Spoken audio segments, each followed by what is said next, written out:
Good evening. We're going to call to order our final trim hearing for today.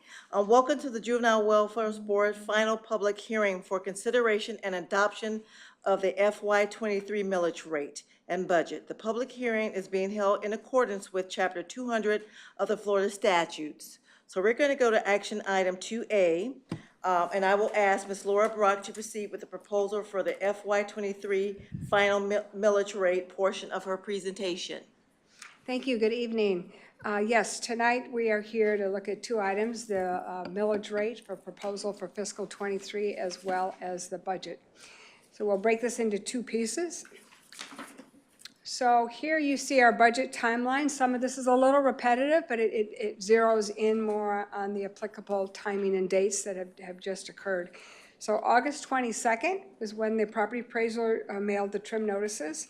September 2nd, the tentative budget was posted on our website. September 7th was the meeting that you had where it was the first public hearing where the adoption for the tentative fiscal 23 millage rate and the budget.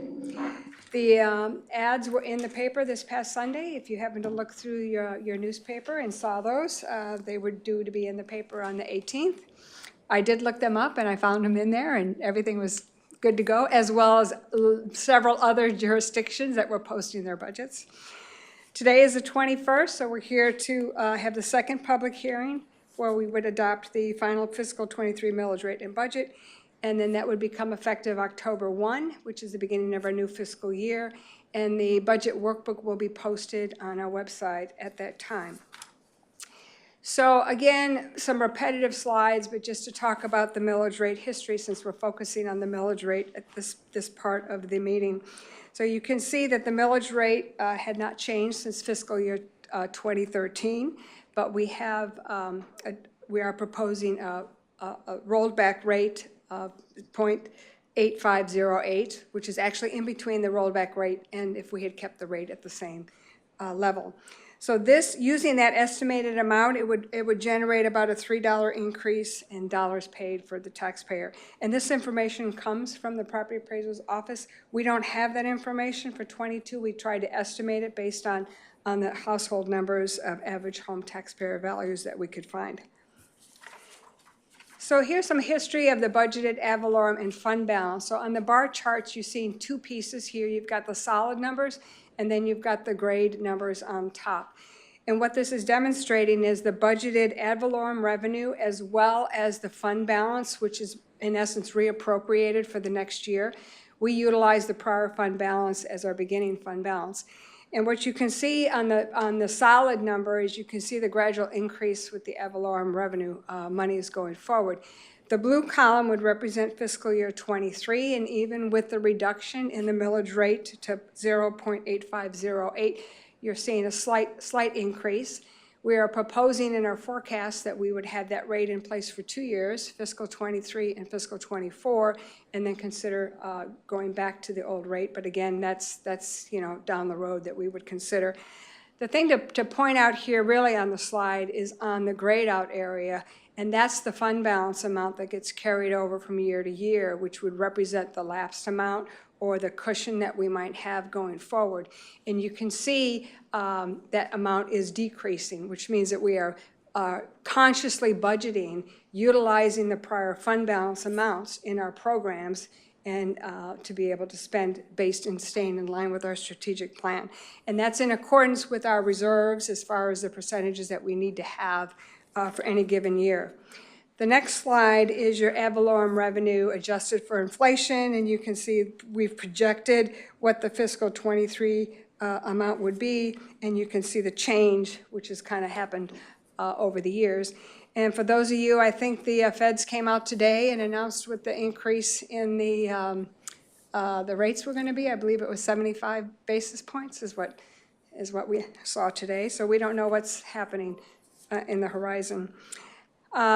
The final millage rate, the property values that we have received is $110.87 billion, which is a 13.17% increase. The proposed final millage rate of 0.8508 would require a majority vote. It is 6.12% greater than the rolled back rate, So if we had used the rollback rate, it would have been 0.8017, and we went with the number that kind of fell in between that. It's a 5.27% reduction from the prior rate, the rate that we've had in place for many, many years. And that millage rate would yield ad valorem revenues of approximately $91.5 million, which is a $6.3 million increase over the previous year. As far as the purpose of the increase and how we're utilizing that, so again, the increase in the tax revenues as well as the excess fund balance that we anticipate utilizing, it will be spent, 2.97 of that has been included for cost of living adjustments, which are for the eligible programs that we fund.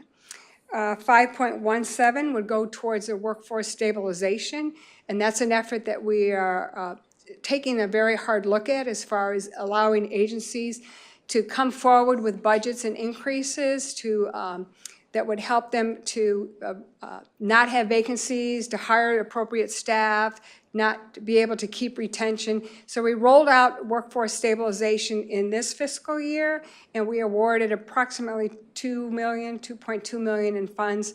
This next piece that we just rolled out in the last week or so, we've invited the remaining 55 agencies to submit workforce stabilization budgets. There's a lot of information they have to give us relative explaining why they feel like they need the additional fundings and so forth. And we'll take a look at all those budgets and come to you with a number down the road. In addition, $6.31 million in future programming. Those are the new programs that we are send out the letters of intent, and we're working through the RFPs on some of those right now, and we're hoping to be able to have those initiatives, some of those in place during this fiscal year. And then another $3.37 million in the annual implementation of the strategic plan across a variety of strategies. And at that, I will turn it back over to Chair. This is the public comment or question portion of the hearing on the final millage rate for fiscal year 2023. If there, do we have any comments? Okay. If there are no further comments or questions from the public at this time, we would now like to hear from the members of the board. Any questions or concerns from any of the members of the board at this time?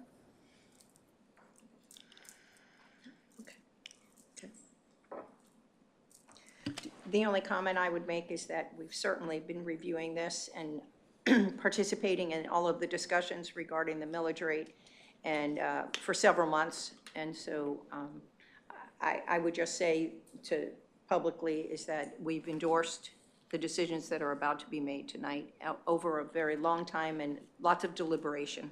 Thank you. Does any member of the board recommend any changes to the final millage rate at this time?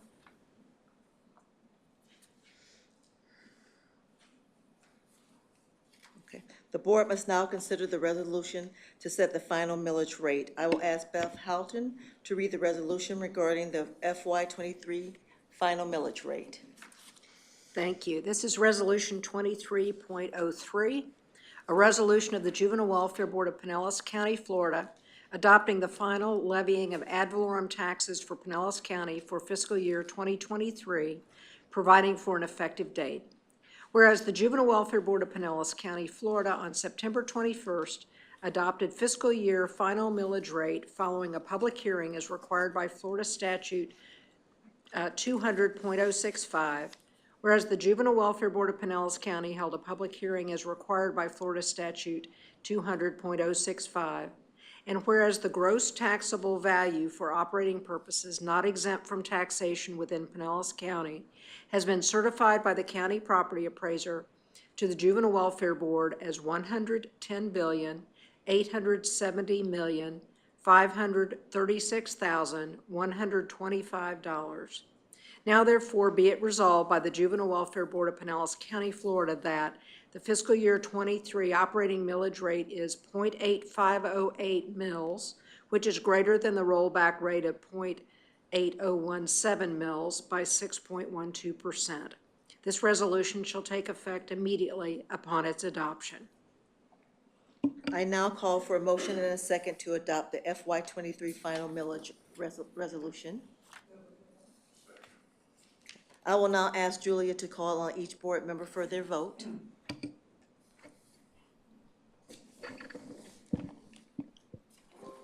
The Honorable Patrice Moore, Yes. the Honorable Rick Butler, the Honorable Bruce Bartlett, the Honorable Pat Gerard, Yes. Mr. Kevin Hendrick, Yes. Chief Jim Milligan, Yes. the Honorable Sarah Malo, Yes. Miss Susan Ralston. Yes. We're now at item 2B, which is the presentation of the FY23 final budget. I will ask Ms. Laura Brock to proceed with the proposed FY23 final budget portion of her presentation. Thank you. So here we've got additional information that you have seen before, but I'll walk you through this. So the final budget on the revenue side consists of the ad valorem taxes that we get, the interest and contributions. And you can see, based on the changes from the fiscal 22 budget to fiscal 23, we're looking at about a $6.5 million increase in revenues.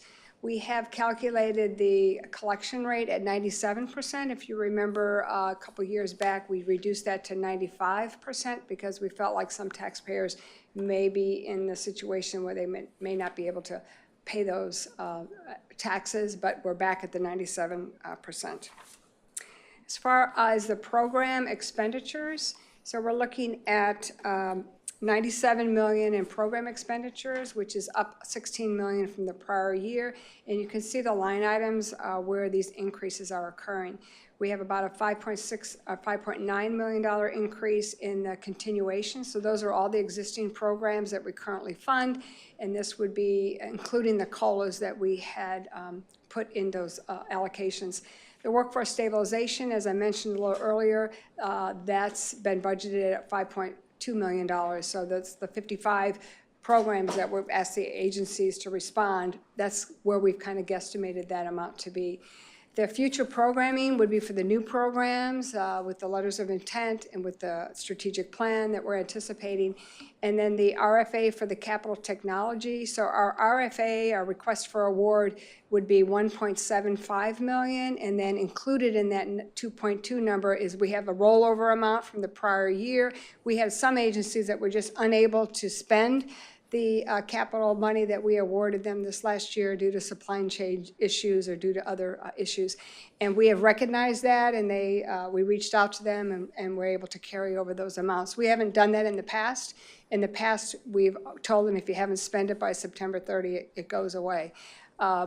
And then keep in mind that we put a hold on the current year capital RFA because of the county's release of its funding. So we do anticipate that we would move forward and get that release sometime probably in the spring, but we're monitoring what the county is currently doing in that area. And then our contingency, we've dropped that to $750,000. This shows a breakdown of the Children and Family Services, if you're interested in kind of seeing where the biggest portion of our monies are being spent. And the out-of-school time has got the biggest amount of our allocation, which is just over $18 million. And then you can see the other areas that we touch on relative to behavioral health, literacy, childhood hunger, and a variety of other areas. On the administrative budget, we're seeing an increase in FTEs of 5, and the changes in the salary amounts as well as our benefits and our operating expenses. Our administrative rate, we keep track of that because our policy is to not have a rate that exceeds 10%. And with the changes that we've proposed, we would be at 7.66%. The changes in fund balance, so we spoke about that a little earlier. So what we end up with the year, in the current year, whatever our ending fund balance is, that will roll over into next year to be the beginning fund balance, and we budget that as a part of our revenue source. So we're anticipating the beginning fund balance for fiscal year 23 to be at about $53.7 million. Some of that is earmarked, if you would, for non-spendable or assigned, but the majority of it would be unassigned fund balance at the end of the year. And so we're showing a negative there. The $21 million negative means that we are budgeting to spend $21 million of that excess from the prior year. So we're consciously spending the prior year's fund balance excess, which is in line with what our strategic plan is.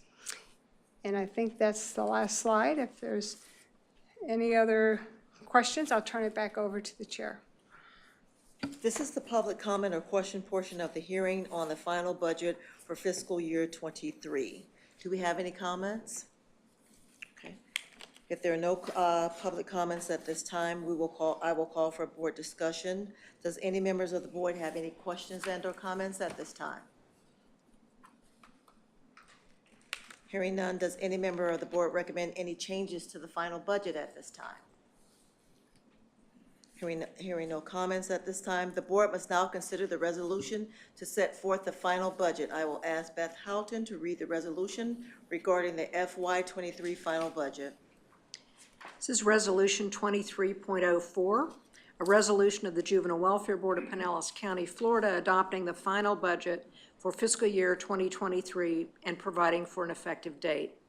Whereas the Juvenile Welfare Board of Pinellas County, Florida, on September 21st, 2022, held a public hearing as required by Florida Statute 200.065, and whereas the Juvenile Welfare Board of Pinellas County, Florida, set forth the appropriations and revenue estimate for the budget for fiscal year 2023 in the amount of $145,558,595.